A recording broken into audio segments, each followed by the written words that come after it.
So let's look at how to analyze data using our parametrics and SPSS. The first data set we're going to create is found on page 217, I'm sorry. And you will have to actually enter in the data for table 6.1, data for drug experiment. I went ahead and entered in my data. I went into the variable view. I have participants. I have drugs. I have two types of drugs here. I have a value of 1 for the ecstasy group, a value of 2 for the alcohol group. That's my nominal variable. And then I have the two variables for the Beck Depression Inventory, the score for after Sunday and the score for after Wednesday. And both of these should be scaled. And this is what my data view looks like. So we have a neurologist. He collected this data to investigate the depressive effects of certain recreational drugs. How is it affecting their depressive state? So he's comparing, in order to do this Mann-Whitney test, he's comparing two groups. He's comparing the ecstasy group versus the alcohol group.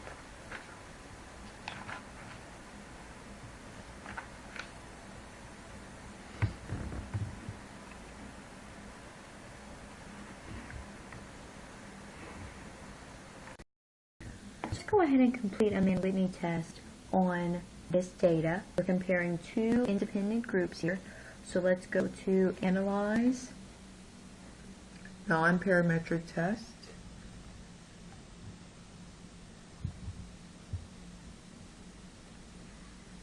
Independent samples.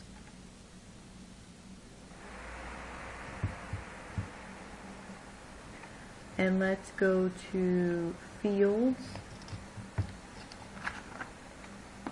And we have our 2 days that we want to compare. We have our scores for Wednesday, our scores for Sunday, and we are comparing two groups, the ecstasy group versus the alcohol group.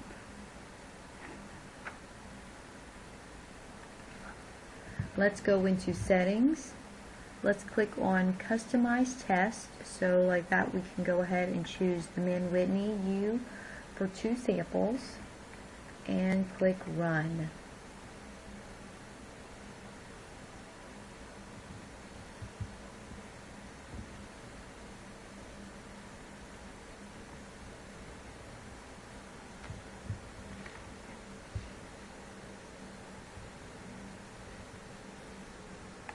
So here are the test summaries. So we can see it shows the significance levels. Let's look at our null hypothesis. The distribution of Beck Depression Inventory the day after Sunday is the same across categories of types of recreational drugs. So it's saying that their Sunday scores, if we're looking at the ecstasy group and the alcohol group, the null hypothesis is saying that their scores are the same no matter which group they are in, and it's showing non-significant. Our findings are non-significant because it's greater than 0.05, so that means we can keep this hypothesis. This hypothesis is true. Based on our findings, based on our results, it shows that their scores are the same no matter if they were in the ecstasy group or in the alcohol group. However, on Wednesday, the findings are different. Notice we are less than 0.05. So now we are going to reject the null hypothesis because this, based on our findings, this is stating that the alcohol group and the ecstasy group had different levels of depression on Wednesday. Their levels of depression were significantly different. So let's get a deeper picture of what our data look like. So if we could actually click on this test summary table. So first let's look at our Sunday results. Our results here saying that there's no significant differences. Just double clicked on the table. And you can see here, notice this is our alcohol group. This is, these are the scores from the Beck Depression Inventory for the alcohol group and for the ecstasy group. And notice that the findings are, you can see based on that graph, that the results are very similar, almost identical actually.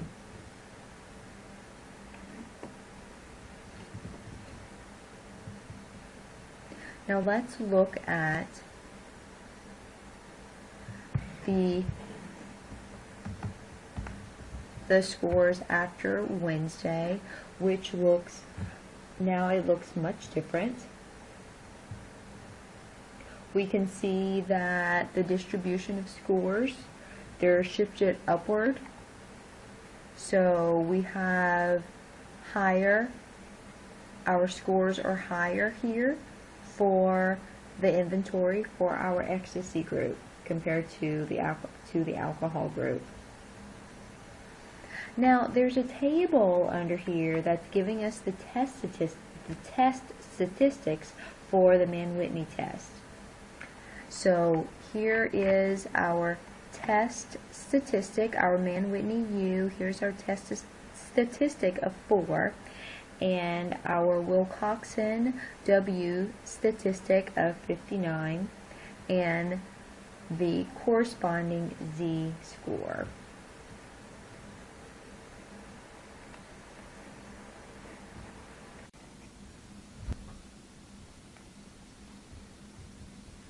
So we can use this information here to write out the results for our findings here. If you look on page 227,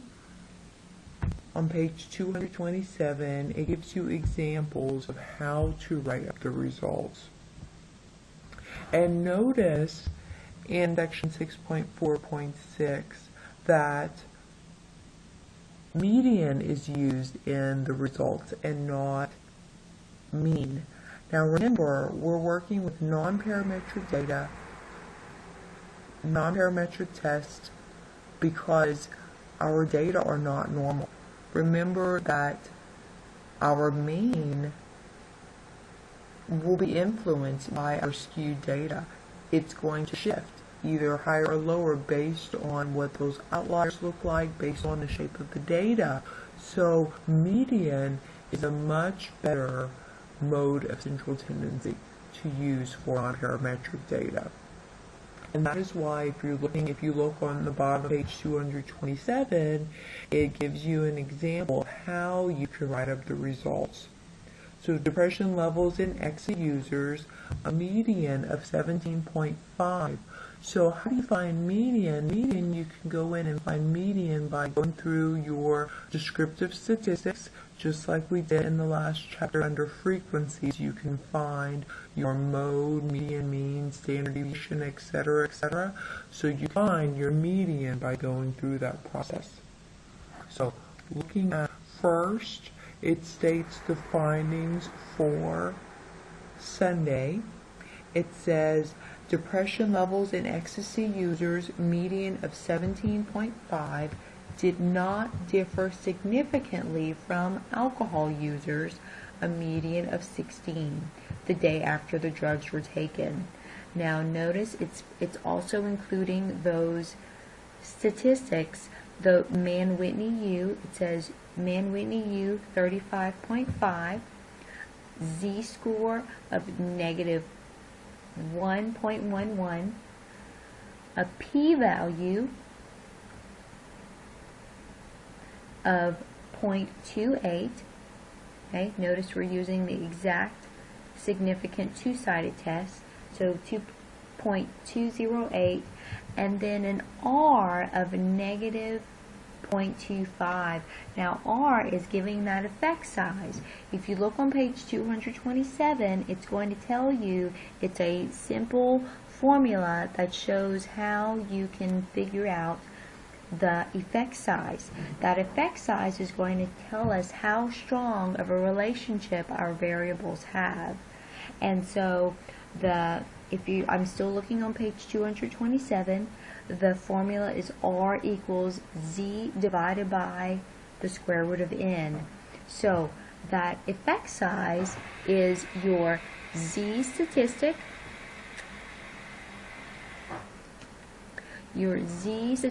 which is right here, our standardized test statistic. This is our Z-score right here. So it would be negative 1.105 divided by a square root of N. N is right here. So this number divided by the square root of 20 would give me negative 0.25. Okay, so those are our findings for Sunday, and then it moves on to give us our findings for Wednesday. However, by Wednesday, ecstasy users, our median of 33.5, were significantly more depressed. And why is it, how do we know that it's not just significant, but significantly more depressed? And that goes back to our table, back to our graph here that we were looking at. We noticed that those scores were much higher for our ecstasy group. So not only are the groups significantly different, but we know that these ecstasy scores are significantly greater. Okay, and again, it gives us our Mann-Whitney of U, which is 4, Z, negative 3.484, p-value of less than 0.001, and an effect size, an R, of negative 0.78. And negative 0.78 was calculated from Z, this Z right here, negative 3.484, divided by square root of 20, which would give us negative 0.78. So this particular example, we looked at two independent groups. We compared the ecstasy group and the alcohol group. Well, now, what if we want to look at each drug separately and see and examine the change in each drug over time? So if I want to look at the scores for the depression inventory score for the alcohol group, and then my depression scores for the ecstasy group. And we're going to do this by using the Wilcoxon-Sondring test. So let's close this out.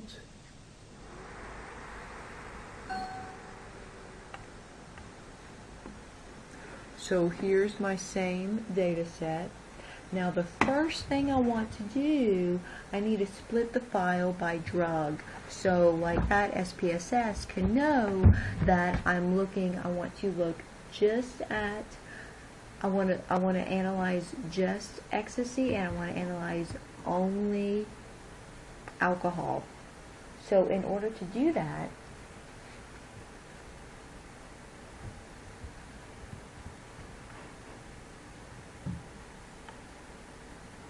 let's go to Data, Split File, and I want to organize output by groups. And I'm going to choose the type of recreational drugs and click OK. And notice my output says right here that my data, I now have a split file separate by drug. So now we can go ahead and complete our Wilcoxon test. So let's go back to our data set,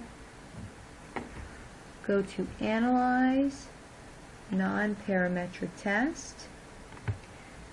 This time I want to do related samples.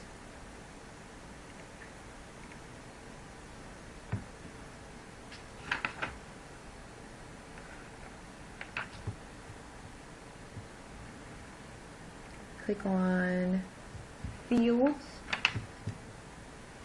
and let's go ahead and move our depression inventory scores to our test fields. Let's go to Settings. We want to complete the Wilcoxon matched pair signed rank test. And let's click Run.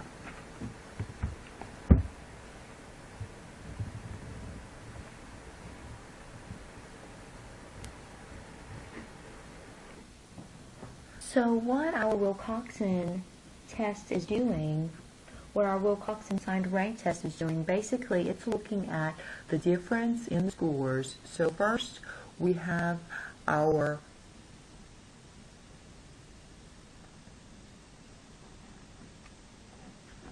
So we're looking at each group. We have our alcohol group and our ecstasy group. And so what it's doing, it's looking at the difference of, it's subtracting the difference of their Sunday score from their Wednesday score. We're looking at that depression inventory score. So it subtracts that Sunday score from that Wednesday score, and it's telling us if that difference, if there's a significant difference in the scores. And so the null hypothesis is saying that basically that there are no changes, there's no difference because it equals 0. It's saying that inventory, the median differences between the Beck depression inventory the day after Sunday and Beck depression inventory the day after Wednesday equals 0, which means that there's no differences. However, our significance value does show that it is significantly different. There are significant differences in the scores from Sunday to Wednesday, and so we are going to reject the hypothesis. And this is for our ecstasy group.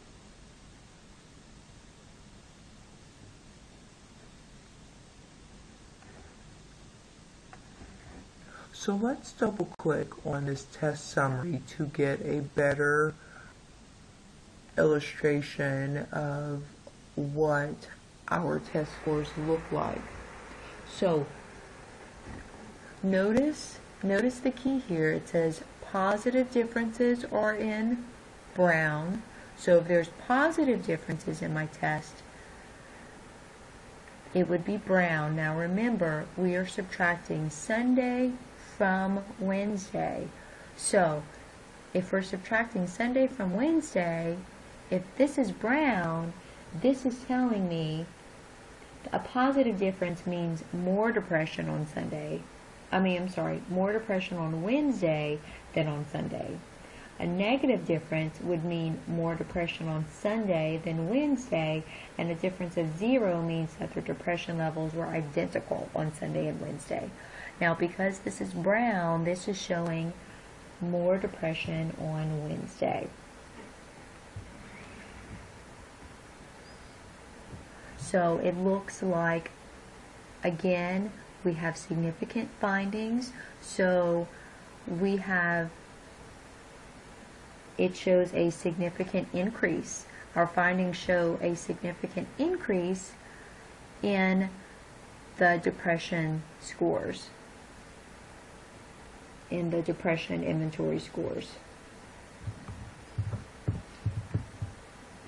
So based on our p-value, we have a significance value that there is a significant change in depression from Sunday to Wednesday. There's actually a significant increase.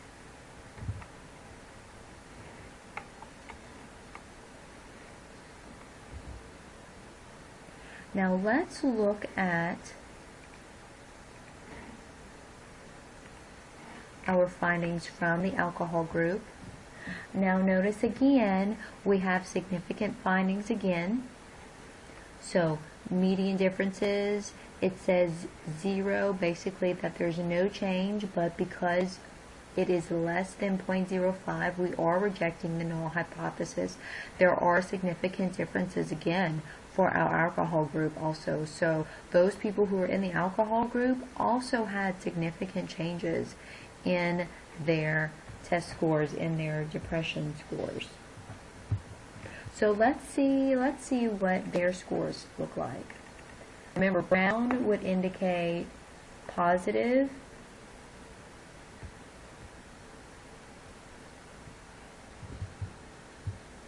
and a negative. So brown indicated that they had more depression on Wednesday. Blue would indicate more depression on Sunday. Now look at this. This is very interesting. So look at the negative differences now. So this is indicating that the scores in the alcohol group, so these people who are in the alcohol group, their scores were generally higher on the depression inventory. They were generally higher on Sunday than on Wednesday.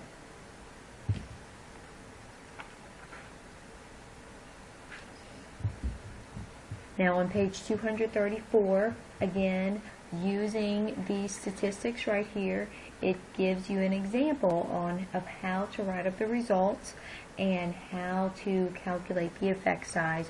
You're using the same statistics again. So for instance, for our alcohol group, we're using our z-score divided by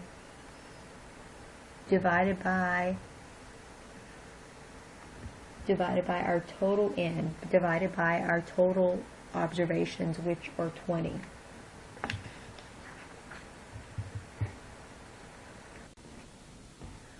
So let's look at our next example using the Kruskal-Wallis test. So let's go ahead and close out of here.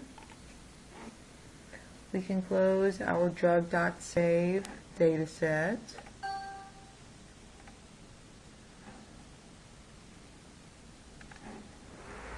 And let's go into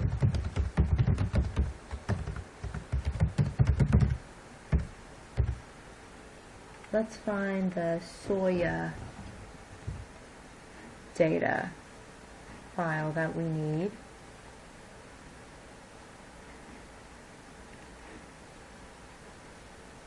Now our Kruskal-Wallis test, we are going to compare multiple groups, multiple independent groups.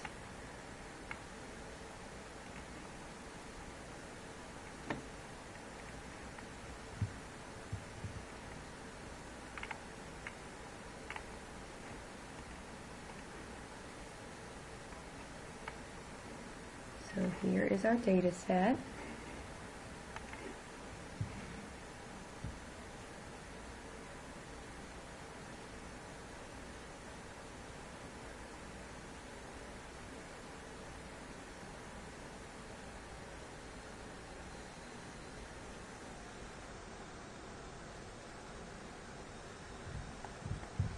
Okay, so to complete our Kruskal-Wallis test, we're going to go to Analyze, Non-parametric test.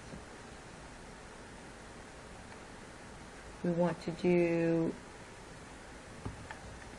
independent samples. Let's go to Fields. Our sperm count is already under test fields. Our group is already here, number of soya meals per week. Let's go to Settings, Customize, Kruskal-Wallis, and Run.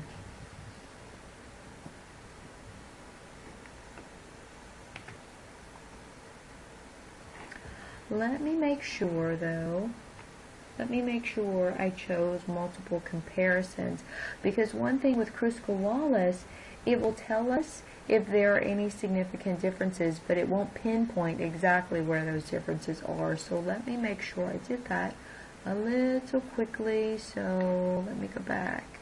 Independent samples, Okay, yes, this is what I needed. Multiple comparisons, all pairwise.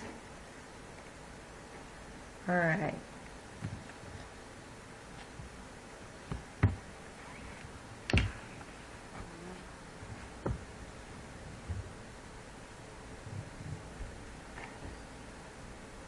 Okay, so this is telling me, our p-value is telling me that there are significant differences.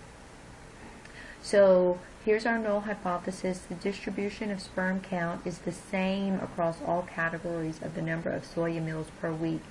And according to our p-value, we are going to reject it because our results are showing that it is not the same across categories.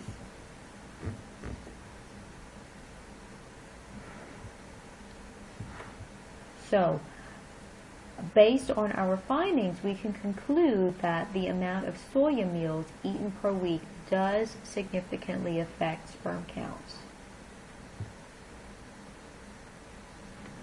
So let's look at our findings a little more carefully.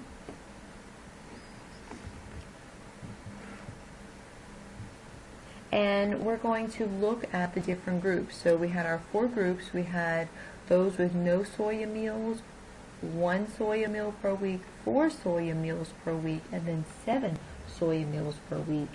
And so if we look at these box plots, we can see, notice these little dots up here, these are the outliers. So there's definitely some outliers that's skewing our data.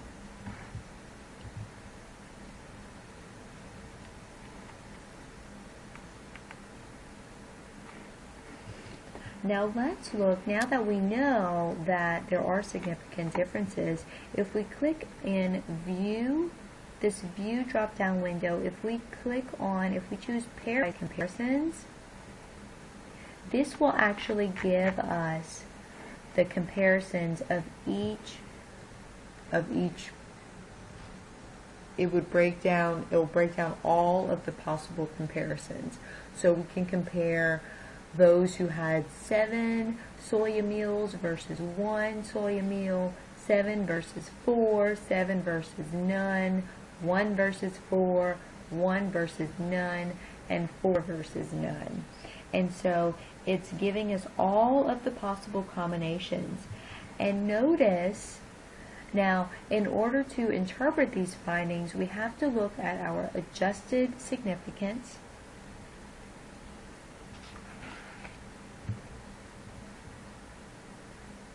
And notice that none of these are significantly different. So, despite the overall significant effect, none of the specific comparisons between groups indicate a significant difference in sperm counts due to differing amounts of soya consumption. So, as a whole, there was a significant difference, but if we compare each one individually, each comparison individually, there are none.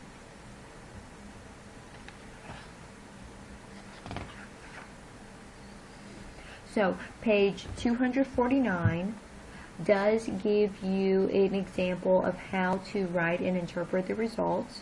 So we can start off by saying sperm counts were significantly affected by eating soya meals. We have, if we go back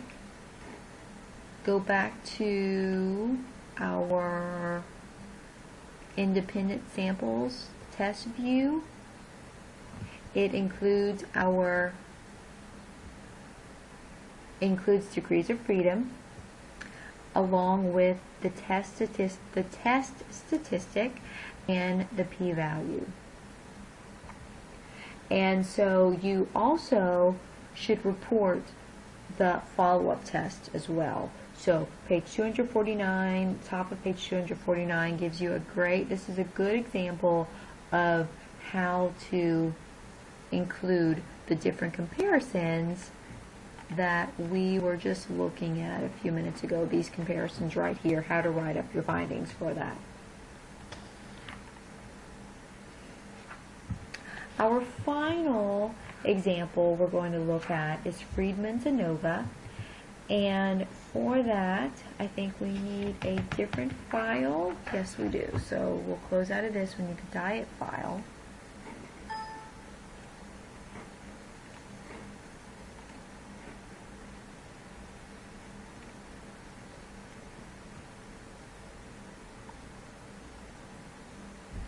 And so Friedman's ANOVA, this is repeated measures.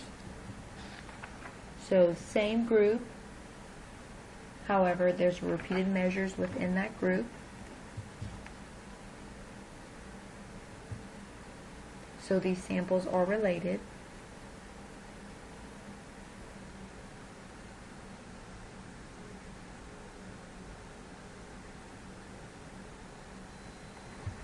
So let's go to Analyze,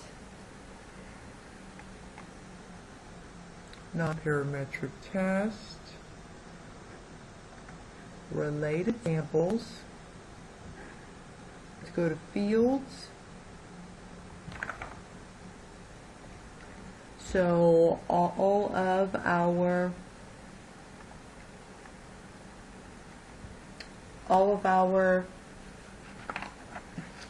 data collection points are in here. These are all of our different measurements. There were 3 measurements that had occurred.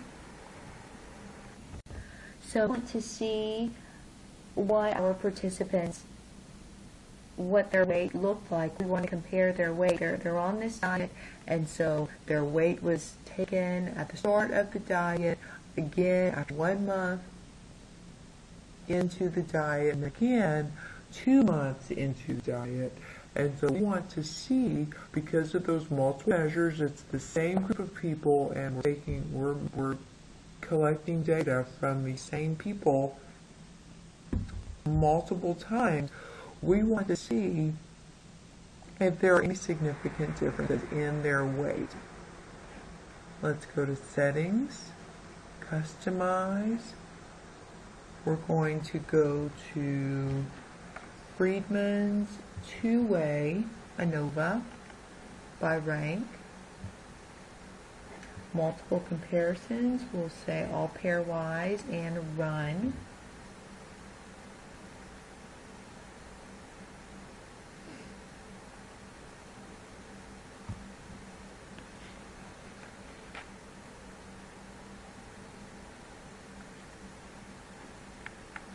And looking at our findings here, there's clearly no significant differences. So looking at our null hypothesis, it's basically saying that weight stays the same. So based on our findings, yes, we're going to keep that null hypothesis because there are no significant changes to the weight. We can go ahead and click on this to get a view of this. So this is the rate at the beginning, after 1 month, and after 2 months. And according to our data, their weight did not significantly change over the course of the 2 months.